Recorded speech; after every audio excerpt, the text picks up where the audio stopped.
Hello friends, स्वागत है आपका यूटेरिया पे। मैं प्रवीण कुमार आप लोगों का स्वागत करता हूं। आज के इस वीडियो में जो है हमारा 66th बीपीएससी पीटी की तैयारी कैसे करें। तो आज के वीडियो में हम लोग स्पेशली बात करने वाले हैं नए और पुराने दोनों तरह के स्टूडेंट को। खास करके नए स्टूडेंट्स पे मेरा फोकस ज़्यादा रहेगा, जिन्होंने पहली बार या तो 65th का एग्ज़ाम दिया था या 66th का एग्ज़ाम पहली बार दे रहे हैं। तो उन दोस्तों को, और ख़ास करके जिनकी तैयारी काफ़ी समय से चल रही है लेकिन वो पीटी में बार बार अटक जा रहे हैं या उनका पीटी क्रैक नहीं हो पा रहा है, तो उन दोस्तों को भी इसमें फोकस हम स्पेशली करेंगे। आज के टेस्ट को, मतलब आज के इस पूरे वीडियोज़ को हम लोग कई चरणों में मैंने बांटा है ताकि आपकी तैयारी एक ओवरऑल पैकेज के रूप में कैसे की जाती है उसको मैं समझा पाऊँ। इस वीडियो के माध्यम से पूरे पैकेज को समझने के साथ साथ हम लोग इसमें उन बुक्स और उन माध्यमों को भी समझेंगे जहां से आप अपनी तैयारी को बेहतर बना सकते हैं। तो चलिए दोस्तों शुरू करते हैं इसको, और आगे मैं यहाँ से फिर सब्जेक्ट वाइज वीडियोस बनाना शुरू करूँगा ताकि आप पढ़ाई को भी साथ साथ जारी रख सकेंगे। तो चलिए इसको शुरू करते हैं। सबसे पहले आते हैं कि 66 बीपीएससी की तैयारी जो लॉन्ग स्ट्रेटजी है हमारी, क्योंकि ये एग्ज़ाम लगभग 7 से 8 महीने बाद ही होंगे, उससे पहले कोई चांस नहीं है। तो 7-8 महीने मिनिमम समय है, ये बढ़ करके 1 साल का भी समय हो सकता है। तो यह वह दौर होता है जहां पर आप अपनी तैयारी को बहुत अच्छे तरीके से अरेंज कर सकते हैं। इसके लिए 2-3 चीज़ें बहुत ज़रूरी है। एक, संयम के साथ पढ़ाई करना, और दूसरा कंटिन्यूअसली पढ़ाई करना। संयम के साथ पढ़ाई करने का मतलब है कि आप अपने आप पर पेशेंस रखते हैं, पढ़ाई पर फोकस्ड रहते हैं, और कंटिन्यूअसली का मतलब यहाँ पे हो गया कि आप रेगुलर पढ़ते हैं, प्रतिदिन अपने पढ़ाई को मैनेज करते हैं और उसी हिसाब से तैयारी करते हुए आप आगे बढ़ते हैं। तो ये 2-3 चीज़ें हैं जो सबसे ज़्यादा ज़रूरी है। तो सबसे पहले क्या करना है हमको, 66 बीपीएससी के लिए आपको क्या करना होगा, पढ़ना होगा। तो पहला जो प्रोसेस है वो है पढ़ाई। दूसरा है उस पढ़ाई को प्रैक्टिस के रूप में लेना है। तीसरा है कि जब आपके एग्जाम आने वाले होंगे, 1-2 महीने का समय बचा होगा, तो आप क्या करेंगे, टेस्ट सीरीज देंगे अपने घर पे, या कहीं टेस्ट अच्छा चलता हो तो वहां जा करके टेस्ट वगैरह दे करके अपने आप को थोड़ा सा प्रिपेयर करेंगे। और चूंकि लॉन्ग रन स्टडी है, इसलिए पीटी के साथ साथ मेंस की भी तैयारी आपको हम बताएंगे कि कैसे आप हल्के फुल्के मेंस की तैयारी साथ साथ कर सकते हैं, ताकि जब आपका मेंस का समय आएगा तो ज्यादा प्रेशर आपके ऊपर नहीं होगा। तो इन सारी बातों को हम लोग आज के इस वीडियो में समझेंगे। सबसे पहले जो मोस्ट इंपॉर्टेंट है वो है आपको पढ़ना, क्योंकि आप पढ़ेंगे नहीं तो अच्छा कर नहीं पाएंगे। पढ़ने के लिए इसमें 2-3 चीजें बताई गई हैं। सबसे पहले ये ध्यान दें कि आप सब्जेक्ट वाइज पढ़ना शुरू कीजिए। पढ़ाई 2-3 तरह से मैंने देखा है स्टूडेंट्स को कि ग्रुप बना लेते हैं, किसी दिन हिस्ट्री पढ़ते हैं तो किसी दिन पॉलिटी पढ़ते हैं, किसी दिन ऑब्जेक्टिव की बुक पढ़ते हैं तो किसी दिन सब्जेक्टिव बुक पढ़ते हैं। इस पढ़ाई से आपकी लॉन्ग रन स्टडी नहीं हो पाती है, और सिविल सेवा की स्टडी के लिए आपके पास लॉन्ग रन के साथ साथ एक अरेंज वे में पढ़ाई बहुत ज़रूरी है। तो सबसे पहले आप सब्जेक्ट वाइज पढ़ाई करेंगे, यानी एक विषय जो भी उठाएं पहले उस विषय को ख़त्म करें, फिर दूसरे विषय, फिर तीसरे विषय, और इस तरह से करके आपको जो सिलेबस के प्रमुख विषय हैं इनको अच्छे से पढ़ना है। आइए बात करते हैं सबसे पहले हिस्ट्री की, जो कि सबसे इंपॉर्टेंट है और बहुत सारे प्रश्न एग्जाम में पूछे जाते हैं। 65वीं बीपीएससी को ध्यान में रखें तो यहाँ भी यह सिद्ध हो गया कि सबसे ज़्यादा हिस्ट्री से ही प्रश्न पूछे जाते हैं। अब बात करते हैं कि हिस्ट्री की तैयारी के लिए हम किन का सहारा लें। तो बुक्स और वीडियोज़, ये 2 ऐसे माध्यम हैं जिसके माध्यम से आप अपनी तैयारी को आगे बढ़ा सकते हैं। अगर आप सिर्फ वीडियोस से पढ़ाई करते हैं तो भी गलत है, और अगर केवल बुक से पढ़ाई करते हैं तो ये सही है, आप कर सकते हैं। लेकिन बुक में कई बार क्या होता है, आप चीज़ों को जल्दी नहीं समझ पाते हैं या बेहतर रूप में नहीं समझ पाते हैं, तो उसके लिए वीडियोस का माध्यम जो है वो एक अच्छा माध्यम माना जाता है, क्योंकि विजुअल इम्पैक्ट्स लंबे समय तक याद रखने में एक सुविधा देता है। रीज़न क्या है कि हमारे सामने जो हमारा जो ब्रेन है वो कभी भी फिगर को जो है आसानी से याद करता है। तो पढ़ेंगे कैसे? बुक्स में पढ़ने का मतलब है कि आप बुक को लेंगे और बुक को चैप्टर वाइज पढ़ेंगे, और चैप्टर वाइज पढ़ने के क्रम में उसे पेन डाउन करना या उस बुक में के जो मेन पॉइंट है उसको अंडरलाइन करना, हाइलाइटर से हाईलाइट करना, ये एक जरूरी पार्ट होना चाहिए, ताकि जब आप आगे चल कर के उस बुक को रिवीजन में लें तो आप कम से कम समय में मोस्ट ऑफ क्वेश्चंस को देख पाएं। अब बात करते हैं इसमें, तो हिस्ट्री के एनसीईआरटी से आप 11th 12th के जो हिस्ट्री है उसके माध्यम से आप प्राचीन भारत और मध्यकालीन भारत की पढ़ाई कर लें। इसके अलावा मॉडर्न हिस्ट्री पढ़ने के क्रम में आप एनसीईआरटी के अलावा स्पेक्ट्रम का उपयोग कर सकते हैं। स्पेक्ट्रम के अलावा एस.के. पांडे की बुक भी अच्छी किताब मानी जाती है, लेकिन इसको भी आप ले सकते हैं क्योंकि ये मॉडर्न हिस्ट्री के क्षेत्र में काफ़ी महत्वपूर्ण पुस्तक के रूप में जाना जाता है। इसके अलावा आप ये सारा पढ़ लेंगे तो एक बार लूसेंट से रिवीजन जरूर कर लें, क्योंकि कई ऑब्जेक्टिव लूसेंट से भी उठा करके पूछे जाते हैं। तो ये सब पढ़ने के बाद ही आप लूसेंट का प्रयोग करें। पहले लूसेंट ही पढ़ना शुरू कर दें, ये कभी ना करें, क्योंकि ये सब जब पढ़ लेते हैं तो ये आपको विस्तृत ज्ञान देते हैं। उस विस्तृत ज्ञान को कैसे शॉर्ट में अरेंज करते हैं, इसका एक अच्छा माध्यम है लूसेंट। तो आप इनसे 11th क्लास और 12th क्लास के एनसीईआरटी से आप अपने हिस्ट्री के अध्ययन को जरूर करें। स्पेक्ट्रम के माध्यम से आधुनिक भारत को पढ़ें और फिर इनको पढ़ने के क्रम में आप एडुटेरिया प्लेलिस्ट से मॉडर्न हिस्ट्री के पूरे वीडियोस बनाए गए हैं, उसका सहारा ले सकते हैं। और एंशिएंट और मिडिवल हिस्ट्री के वीडियोस आपको इस 1 महीने या 2 महीने के अंदर आपको सारे वीडियोस प्रोवाइड कर दिए जाएंगे, तो वहां से भी आप हेल्प ले सकते हैं। तो ये तरीका है पढ़ने का। इसको हमेशा चैप्टर वाइज पढ़ें, अंडरलाइन करें, पेन डाउन करें और उसको कलर करें हाइलाइटर से, और देखिए कि कितना मज़ा आता है आप सीरीज वे में पढ़ते हैं। इसके लिए सबसे ज़्यादा ज़रूरी जो है वो छात्रों के लिए होता है पेशेंस। कई बार हमारे पेशेंस जवाब देने लगते हैं। फील होता है कि 1-2 चैप्टर पढ़ने में अगर हम 3 दिन लगाते हैं तो मे बी हम सालों में तैयारी नहीं हो पाएगी, 2 साल में तैयारी नहीं हो पाएगी। यकीन मानिए कि शुरुआती दौर में घड़ा भरने में परेशानी जरूर होती है, लेकिन जब घड़ा आधा से ज़्यादा भर जाएगा तो उस घड़े को पूरे भरने में बिल्कुल समय नहीं लगता है। तो ऐसे में आपको शुरुआत में पेशेंस रखना बहुत ज़रूरी है। अगर आप रख लेते हैं तो यकीन मानिए कि आप शिखर पे जरूर पहुंचेंगे। तो ये है हिस्ट्री की तैयारी। बात करते हैं पॉलिटी की, तो पॉलिटी में भी बुक और वीडियो इन्हीं का सहारा लेना है। पैटर्न यही होगा, चैप्टर बाय चैप्टर पढ़ना, उसको समझना, उसको अंडरलाइन करना, उसको पेन डाउन करना, ये आपके प्रमुख अंग होंगे। बुक में यहाँ एम लक्ष्मीकांत की जो किताब है वो एकमात्र किताब है जिसको पढ़ लेने के बाद आपको किसी अन्य बुक की ज़रूरत बहुत कम पड़ेगी।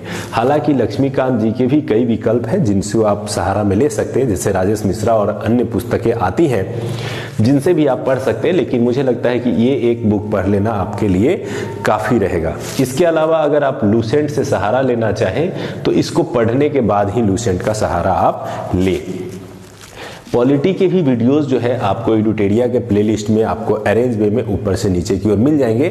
मैक्सिमम चैप्टर के वीडियोस बनाए गए हैं जो एग्जाम में आते हैं, तो आप इनका सहारा लेकर के लक्ष्मीकांत पढ़े, आपको बेहतर रूप में समझ में आएगा और आसानी से आप चीज़ों को याद भी कर पाएंगे। तो ये पॉलिटी के लिए। अब बात करते हैं साइंस की। साइंस से बीपीएससी में बड़ी संख्या में प्रश्न पूछे जाते हैं। 20 प्रश्न लगभग हर एग्जाम में फिक्स रहते थे, लेकिन 65th के एग्जाम में देखा गया कि लगभग 28 से 30 प्रश्न जो है वो साइंस से पूछ दिए गए। और बहुत सारे ऐसे स्टूडेंट जो केवल पीसीएस की तैयारी करते हैं उनको कुछ प्रॉब्लम भी फेस करना पड़ा। तो ऐसे में उसके लिए बहुत आसान है कि आप इसमें बुक का सहारा लें, और बुक में कोई मोटी बुक नहीं पढ़नी है, कोई बहुत ज़्यादा बुक नहीं पढ़नी है। आप एक लूसेंट की साइंस आती है उसको पढ़ लें, और इसके अलावा स्पीडी जो रेलवे की स्पीडी है जहां से साइंस के प्रश्न पूछे जाते हैं उसको पढ़ लें। तो केवल लूसेंट और स्पीडी साइंस की पुस्तक के माध्यम से ही आप अपने विज्ञान की तैयारी अच्छे ढंग से कर सकते हैं, लेकिन इस चीज़ों को पढ़ने के बाद याद रखना थोड़ा टफ होता है। इसलिए इसको हमेशा ग्रुप डिस्कशन के माध्यम से पढ़ें, आपको लंबे समय तक याद रहेगा। तो साइंस की किताब में लूसेंट और स्पीडी, इससे ज़्यादा आपको पढ़ने की ज़रूरत नहीं है। बात करते हैं बिहार की, तो बिहार का इतिहास, बिहार का भूगोल, बिहार की अर्थव्यवस्था से जोड़ करके कई प्रश्न पूछे जाते हैं। तो बिहार से पिछले कुछ वर्षों में देखा जाए तो प्रश्नों की संख्या बढ़ी है। ऐसे में अगर बात करें बुक की, तो बुक में इम्तियाज अहमद की बुक सबसे ज़्यादा इंपॉर्टेंट मानी जाती है बिहार की दृष्टि से। इनका सब्जेक्टिव और ऑब्जेक्टिव दोनों तरह की किताबें आती हैं, तो आप दोनों बुक का सहारा ले सकते हैं। इसके अलावा पतली पतली कई मार्केट में बुक आती हैं जिनके माध्यम से आप बिहार के बारे में पढ़ सकते हैं। फिलहाल तो नहीं, लेकिन एग्जाम के समय तक मैं बिहार के नोट्स आपको प्रोवाइड करने का प्रयास करूंगा ताकि आप बिहार को कम समय में अच्छे तरीके से पढ़ सके। लेकिन अभी अगर आप पढ़ना चाहते हैं तो आप इम्तियाज अहमद की बुक का सहारा लेकर के आप पढ़ सकते हैं। इसके अलावा एडुटेरिया के प्लेलिस्ट में बिहार के 10-12 वीडियो बनाए गए हैं जिस पर आपको बिहार की एक अच्छी समझ कम समय में और कुछ पढ़ करके ही मिल सकती है। तो इसको देखने के अलावा आप बुक जरूर पढ़ेंगे क्योंकि बुक का विकल्प कभी भी वीडियो नहीं हो सकते हैं। वीडियो में आपको एक संक्षिप्त ज्ञान और एक समझ दिया जाता है, लेकिन जो आपकी समझदारी विकसित होगी वो किताबों के माध्यम से अधिक होगी, जो सिविल सेवा के लिए बहुत जरूरी है। तो आपसे मैं यही उम्मीद करूंगा कि आप किताबों का भी अध्ययन हमारे वीडियोस के अलावा जरूर करेंगे। अब बात करते हैं पर्यावरण की। ये वो चैप्टर है जिससे बड़ी संख्या में आज के दिनों में प्रश्न पूछे जाते हैं। इस बार भी 65th का जो बीपीएससी एग्जाम हुआ, अगर आप उस क्वेश्चन को देखें तो पर्यावरण से जोड़ करके कई प्रश्न पूछे गए थे। चूंकि यह ज्योग्राफी का भी पार्ट है और यह साइंस का भी पार्ट है, तो दोनों सेक्टर में मिला करके इससे प्रश्न पूछ लिए जाते हैं। इसके अध्ययन के लिए भी आप कोई भी मार्केट में मिलने वाली पर्यावरण से जुड़ी हुई पुस्तक खरीद सकते हैं और उसका अध्ययन कर सकते हैं। इसके अलावा आपको एडुटेरिया प्लेलिस्ट में पर्यावरण के 7-8 वीडियो मिल जाएंगे जिनका अध्ययन करने से आपके लगभग 80% पर्यावरण से संबंधित प्रश्न हल हो जाएंगे। तो इनका भी सहारा ले सकते हैं और बुक का भी सहारा ले सकते हैं। अब आते हैं कुछ और सब्जेक्ट जो एग्जाम के दृष्टि से महत्वपूर्ण है, जैसे ज्योग्राफी। ज्योग्राफी से भी प्रश्न पूछे जाते हैं और ज्योग्राफी से कुछ हल्के और कुछ ज़्यादा कठिन दोनों ही तरह के प्रश्न पूछे जाते हैं। तो इसके लिए आप बुक और वीडियो के माध्यम से तैयारी कर सकते हैं। बुक की बात करें तो सबसे ज़्यादा आपको ज़रूरी है कि इंडियन जो ज्योग्राफी है उसको पढ़ें। तो इंडियन ज्योग्राफी के लिए आप महेश बर्णवाल को पढ़ सकते हैं, लूसेंट का सहारा ले सकते हैं इंडियन ज्योग्राफी पढ़ने के लिए, और ये कम समय में आपको ज्योग्राफी का एक बेसिक ज्ञान जरूर मिल जाएगा इसे। लेकिन इसका अध्ययन जरूर करें एटलस का। इस एटलस के माध्यम से आप इंडियन ज्योग्राफी एवं वर्ल्ड ज्योग्राफी दोनों को जरूर जानने का प्रयास करें। साथ ही साथ वीडियो के माध्यम से इन चैप्टर्स को आप अच्छे से समझ भी सकते हैं। ये वीडियोस आपको प्लेलिस्ट में मिल जाएंगे। तो ज्योग्राफी का जो अध्ययन है वो महेश बर्णवाल, एटलस और लूसेंट, इनके माध्यम से आप करें और प्रैक्टिस जरूर करना है। हम आएंगे उसके बाद कि प्रैक्टिस कैसे करना है। उसके बाद आते हैं करेंट की बुक। तो करेंट जो है लगभग 1 वर्ष के करेंट जो है इसमें कहे जाते हैं कि पूछे जा सकते हैं। कई बार 1 वर्ष से पीछे के भी पूछे जा सकते हैं, लेकिन मेरा अनुमान है कि अगर 12 महीनों के करेंट अफेयर्स को अच्छे से समझा जाए, पढ़ा जाए, तो उससे करेंट बनाए जा सकते हैं। कई बार बीपीएससी में ये देखा गया कि करेंट बहुत ही अजीब गरीब तरीके के पूछे जाते हैं। कई बार आसान करेंट भी आते हैं। तो आपको हार्ड से लेकर के आसान दोनों ही स्तर के करेंट पर पकड़ बना के जाना है। अगर सीटों की संख्या अधिक होती है तो करेंट हल्के पूछे जाते हैं, सीटों की संख्या कम होती है तो करेंट हार्ड कर दिए जाते हैं। तो ऐसे में आप करेंट की तैयारी कैसे करेंगे? तो बुक के माध्यम से, और जो भी करेंट से रिलेटेड वीडियोस आपको पसंद आते हैं जिस भी यूट्यूबर के, तो वहां पे आप यूट्यूब पे वीडियो के माध्यम से करेंट को सीखने का प्रयास करें। लेकिन मेरा मानना है कि करेंट को अगर आप लॉन्ग टर्म में अच्छे से जानना चाहते हैं तो 2 तरीके से पढ़ें। एक तो आपका मंथली मैगजीन जो है वो आपके पास होना चाहिए, और दूसरा कोई भी ईयरली मैगजीन अगर निकलती है जिसमें वार्षिकांक जिसको कहते हैं कि वर्ष भर के करेंट अफेयर्स होंगे, तो मंथली मैगजीन हर महीने पढ़ें और ईयरली मैगजीन को भी जरूर पढ़ें। एग्जाम से 2 महीना पहले से ही पढ़ना शुरू कर दें। इसके अलावा एग्जाम टाइम में आपको ऊपर ज़्यादा प्रेशर ना हो, इसलिए डेली आधे घंटे करेंट पर खर्च करें। पेपर, मैगजीन, जो आपके मंथली मैगजीन है और पेपर है, उनका सहारा ले और इसको डेली थोड़ा थोड़ा करके पढ़ें। तो इससे क्या होगा, आपको ज़्यादा परेशानियों का सामना अपने एग्ज़ाम के समय में नहीं करना होगा। इसके अलावा अगर आप न्यूज़ देखते हैं तो न्यूज़ में भी आप किसी भी ऐसा नहीं कि जो प्राइवेट न्यूज़ चैनल्स है जैसे आज तक, जीटीवी, इन सब का न्यूज़ मत देखिए। आप राज्यसभा टीवी से न्यूज़ देखिए या रेडियो पर समाचार सुनते हैं तो उससे आपको बहुत ज़्यादा फायदा होगा। आप आज तक या GTV देखने से आपको ज़्यादा फायदा नहीं होगा। एग्जाम की दृष्टि से वहाँ पे बहुत कम खबरें आपको समझ में आएंगी। तो ये था हमारा बुक लिस्ट, जिसमें हम लोगों ने इम्पोर्टेंट बुक पर डिस्कस किया और बुक में कौन से बुक पढ़ने हैं, कैसे बुक पढ़ना है, ये भी मैंने बताया कि आप पहले उस चैप्टर को पढ़ेंगे। चैप्टर को पढ़ने के क्रम में जो जो इम्पोर्टेंट पॉइंट है उसको अंडरलाइन करेंगे, उसको हाइलाइटर से हाईलाइट करेंगे और एक कॉपी में पेन डाउन कर लेंगे। ये मेहनत आपको लगभग दिन में 6 से 7 घंटे रोज करनी है। इतना समय अगर आपके पास है तो पर्याप्त है, अगर कम समय है तो आपको मैनेज करना है। जितना कम समय है उसी में आप बेहतर करने का प्रयास जरूर करें। अब आते हैं दूसरे पार्ट की ओर। अब आते हैं हम लोग प्रैक्टिस कैसे करें, उस पर बात करते हैं। तो पढ़ाई करने के साथ साथ ये दोनों साथ साथ करना है प्रैक्टिस, क्योंकि इससे आपके अंदर एक कॉन्फिडेंस डेवलप होता है, प्लस आपकी तैयारी बेहतर होती जाती है। प्रैक्टिस का मतलब क्या है? अब जैसे मैं बताऊं कि आपने हिस्ट्री उठाया और आपने पढ़ा इंडस वैली सिविलाइजेशन, सिंधु घाटी सभ्यता, चैप्टर को बुक से पढ़ा, आपने वीडियोस के माध्यम से समझा। अब आपका अगला स्टेप है कि जो आपके पास क्वेश्चन बैंक है या आपके पास कोई प्रैक्टिस सेट है, तो उसमें सिंधु घाटी सभ्यता चैप्टर के जितने भी प्रश्न दिए गए हैं जो विगत वर्षों में एग्जाम में पूछे गए हैं या गेसिंग क्वेश्चंस हैं, उनको बनाने का प्रयास करें। आप जैसे ही बनाएंगे 100 में से आपके लगभग 90 प्लस प्रश्न सही बनेंगे। तो ये एक कॉन्फिडेंस देता है, प्लस आपको आगे की तैयारी के संबंध में एक गाइडलाइन प्रदान करता है। तो ये प्रैक्टिस मस्ट है, इस प्रैक्टिस को जरूर करें और हर सब्जेक्ट के साथ यही करना है। आप एक तरफ से पढ़ते जाएंगे, दूसरी तरफ से उसके ऑब्जेक्टिव और उसके क्वेश्चंस को बनाते जाएंगे।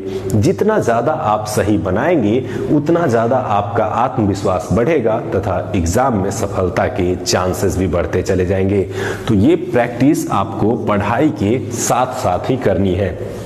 इसको करने के लिए आप सेल्फ स्टडी के रूप में रूम में बैठ करके भी कर सकते हैं, या आपके पास कुछ अच्छे स्टूडेंट्स के ग्रुप हैं, जैसे 3-4 स्टूडेंट्स के ग्रुप हैं, तो उस ग्रुप में भी बैठ करके आप पढ़ाई कर सकते हैं। हमेशा याद रखिएगा कि ग्रुप 3 या 4 लोगों से अधिक नहीं होना चाहिए। जैसे ही 4 लोगों से अधिक ग्रुप होगा तो वो जितना ज्ञान आपको देगा उससे ज़्यादा आपका टाइम वेस्टिंग शुरू हो जाएगा। तो अच्छे स्टूडेंट्स के ग्रुप बनाएं जो पढ़ाई में डेडिकेटेड हो और एवरीडे 2 घंटे आप साथ में समय बिताएं। टास्क दे एक दूसरे को और उसे सुनने और एक दूसरे से पूछने तथा एनालाइज करने पर जोर दें। इससे आपकी तैयारी ही नहीं बल्कि आपके पूरे ग्रुप की तैयारी इतनी बेहतर होगी कि चारों एक बार में सफलता पाएंगे। तो ये एक प्रैक्टिस करने का अच्छा विकल्प और अच्छा माध्यम है और इसके माध्यम से आप सफलता प्राप्त जरूर कर सकते हैं। अब आते हैं, बात करते हैं तीसरे चरण की। ये है टेस्ट देना। ये जब आपका एग्ज़ाम आने वाला हो और आपने कुछ पढ़ाई कर ली हो तो उसके बाद टेस्ट सीरीज में पार्टिसिपेट करें, कहीं बाहर जा कर के टेस्ट दें, या फिर आप बुक खरीद करके टेस्ट दें, या कहीं पे आप ऑनलाइन टेस्ट दे रहे हैं तो ऑनलाइन टेस्ट देने का प्रयास करें। और इन टेस्ट में आप अपने आप को ये मत आंकिए कि मुझे कितना आता है कितना नहीं आता है।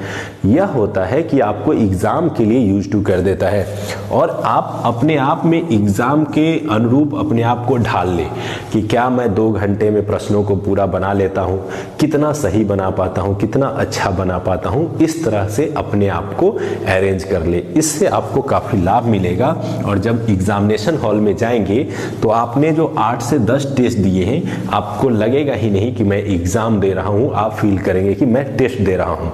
तो जो प्रेशर और कई बार डर के कारण जो क्वेश्चन गलत होते हैं वो क्वेश्चन आपके गलत नहीं होंगे। तो 4-5 नंबर तो ऐसे ही आपके प्रेशर रिलीज होने के कारण सही हो जाएंगे। और कई बार टेस्ट सीरीज के क्वेश्चंस भी एग्जाम में टकरा जाते हैं तो उससे भी आपको फायदा मिलेगा। तो टेस्ट देना भी लास्ट में जरूरी होता है और हर टेस्ट देने के बाद अपने आप को एनालाइज करें और साथ ही साथ आप अपने पढ़ाई को उसके बैकअप के रूप में जारी रखें। तो ये जो 3 स्टेप है ये आपको पीटी से जुड़ा हुआ था। अब बात करते हैं कि चूंकि 66 एग्जाम में टाइम है तो ऐसे में आप मेंस की कुछ चीज़ों की तैयारी भी साथ साथ कर सकते हैं और जरूर करें। जिनका मुख्य एम सिविल सेवा है या बीपीएससी है या उत्तर प्रदेश पीसीएस है या यूपीएससी है, उनको हमेशा पीटी के साथ मेंस की तैयारी करनी चाहिए। मैं कुछ आसान पॉइंट्स में आपको मेंस की तैयारी संबंधी बिंदु बताऊंगा, इन्हें आप जरूर ध्यान रखें। कभी भी मेंस की तैयारी से पहले सबसे ज़्यादा जरूरी है मेंस का सिलेबस समझना कि मेंस का सिलेबस क्या है, मेंस में क्या क्या पूछे जाते हैं, कौन कौन विषय से पूछे जाते हैं। तो मैंने एक मेंस के सिलेबस का वीडियो बनाया है, आप उसे देख सकते हैं ताकि आपको सिलेबस अच्छे ढंग से समझ में आ जाए कि किस सब्जेक्ट से प्रश्न पूछे जाते हैं और कितने प्रश्न पूछे जाते हैं। इसके अलावा मैं 65th मेंस के लिए भी एक वीडियो कल या परसों में आपको अपलोड कर दूंगा, तो वहां से भी आप सीख सकते हैं। तो मेंस के सिलेबस को सबसे पहले आप समझें। दूसरा जो स्टेप है कि मेंस में पूछे गए जो प्रीवियस ईयर के क्वेश्चंस हैं उनको आप कलेक्ट करें, उनको देखें, जीएस के भी और जो ऑप्शनल आप रखना चाहते हैं उस ऑप्शनल के क्वेश्चन को भी कलेक्ट करें और उसको देखने, उसको समझने का प्रयास करें और उससे अच्छा आपको जो है एक मार्गदर्शन मिलेगा। तो निश्चित रूप से इसके लिए ट्राई करें कि आप प्रीवियस ईयर के क्वेश्चन मार्केट से खरीद करके लेके आएँ, उन्हें पढ़ें, उनको एक बार उसके आंसर को पढ़ें और ये जानने का प्रयास करें कि किसी प्रश्न को कैसे आंसर के रूप में लिखा जाता है। ये छोटे छोटे स्टेप आपको बाद में चल करके पता चलेगा कि कितना लाभ हो रहा है, मैं उस पर भी बात करूंगा। तीसरा पॉइंट है राइटिंग प्रैक्टिस। जब आप सिलेबस और प्रीवियस ईयर के क्वेश्चन को समझ लेते हैं तो लिखने का अभ्यास शुरू करें। किसी एक प्रश्न को लें, जिस प्रश्न को आप जानते हो या उसके बारे में कुछ ज्ञान हो, उसको लिखने का प्रयास करें। हो सकता है कि आप पहले आंसर को पूरा भी ना लिख पाएं और आपको लगे कि मैं तो लिख ही नहीं सकता हूं। यकीन मानिए कि जो अधिकांश जो सफल छात्र हैं वह भी इसी दौर से गुजरते हैं कि जब उन्हें शुरुआती दौर में किसी एक मेंस के क्वेश्चन का आंसर लिखना नहीं आता होता है, लेकिन वो अभ्यास करते हैं, निरंतर अभ्यास करते हैं और एक समय ऐसा आता है कि वो किसी भी प्रश्न को किसी भी परिस्थिति में लिखने लायक हो जाते हैं। तो ऐसे में आपको भी शुरुआती दौर में क्या होगा, परेशानियां आएंगी, लेकिन राइटिंग प्रैक्टिस, जैसे कोई भी चर्चित टॉपिक हो उसको उठाइए, जैसे अभी एनआरसी का मुद्दा है तो आप उस टॉपिक को उठाइए, उस टॉपिक के बारे में पढ़िए और उसको लिखने का अभ्यास कीजिए। शुरुआती दौर में अगर आपको परेशानी हो तो देख के ही जरूर लिखें, लेकिन लिखें अवश्य, क्योंकि आज की आपकी राइटिंग प्रैक्टिस कल के मेंस के लिए आपके वरदान साबित होगा। तो इसलिए आप अपने पढ़ाई को नियमित कीजिए, 6-7 घंटे का टास्क डिसाइड कीजिए और उसमें क्या पढ़ना है। एक मेंस का क्वेश्चन निश्चित रूप से हर 2 दिन में एक पढ़ें, अर्थात सप्ताह में अगर 7 दिन है तो कम से कम 3-4 मेंस के क्वेश्चनों पे आप अभ्यास करने का प्रयास जरूर करेंगे अपने पीटी की तैयारी के लिए। अगर आप प्रॉपरली मेंस की ही तैयारी कर रहे हैं तो फिर उसका हम अगले वीडियोस में बताएंगे कि कैसे क्या करना है। और उसके बाद बात करते हैं कि कैसे मेंस के तैयारी के क्रम में कुछ और पॉइंट, तो जैसे करंट इश्यूज हैं या करंट टॉपिक हैं या आपके कुछ सब्जेक्ट हैं जहां से आपको लगता है कि प्रश्न आते हैं या पूछे गए हैं, तो उस पर 1 या 2 पेज का अपना आंसर बनाना शुरू कर दें। अपना एक कॉपी रखें जिसमें आप इसको नोट करें, अच्छे से लिखें और उसको संभाल के रखेंगे, क्योंकि मेंस के टाइम में आप उसको रिवाइज कर सकें और आपको ये अनुभव होगा कि आपने जो 1 साल पीछे से मेहनत की थी वो अंतिम समय में आप के बहुत काम आ रही है। तो इस तरह से आप राइटिंग प्रैक्टिस के लिए करेंट और कुछ विषय से संबंधित टॉपिक पे अपना जो काम है उसको करते चलेंगे और अपना करने के क्रम में 2 पेज का एक सेल्फ नोट बनाएंगे।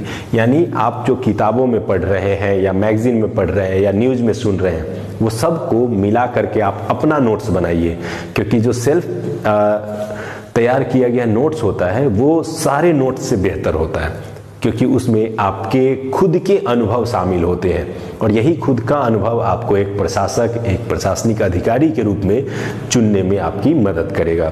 तो इसलिए ये पूरा का पूरा जो स्टेप है इसको जरूर फॉलो करेंगे कि पढ़ाई जो सबसे इम्पोर्टेंट है, पढ़ाई के साथ साथ ही प्रैक्टिस करेंगे। एग्जाम से 2 महीने पहले या एग्जाम के पास आने पे टेस्ट में जरूर पार्टिसिपेट करेंगे या घर पे देंगे। उसके बाद साथ ही साथ यहाँ पर शुरू से ही मेंस की तैयारी को शुरू करेंगे। मेंस की तैयारी के क्रम में कौन कौन से स्टेप्स को फॉलो करना है इसे ध्यान रखें। सबसे पहले सिलेबस समझना, फिर प्रीवियस ईयर के क्वेश्चंस को समझना, फिर उस पर राइटिंग करना और फिर राइटिंग के लिए सेलेक्टेड टॉपिक्स को चुनना और उस पर छोटे छोटे नोट्स बनाना। ये आपके मेंस के पार्ट होने चाहिए। अब बात करते हैं कि आखिर सारे पॉइंट्स के बाद जो सबसे इंपॉर्टेंट पॉइंट है वो क्या है। वो ये है कि तैयारी के क्रम में 2-3 बातें आपको बहुत ध्यान रखनी है। पहला कि आपका संयम साथ होना चाहिए, कीप पेशेंस। आज के छात्र दौर में सबसे ज़्यादा अगर कमी किसी चीज़ की है तो वो पेशेंस की है। हर व्यक्ति चाहता है कि रातों रात मुझे जॉब लगे, मैं सम्मान पाऊँ, मैं अधिकारी बन जाऊँ, लेकिन यह रातों रात संभव नहीं है। इसलिए आपको 6 महीने, 8 महीने या साल भर के संयम के साथ की गई मेहनत आपको आपके लक्ष्य तक पहुंचाएगी।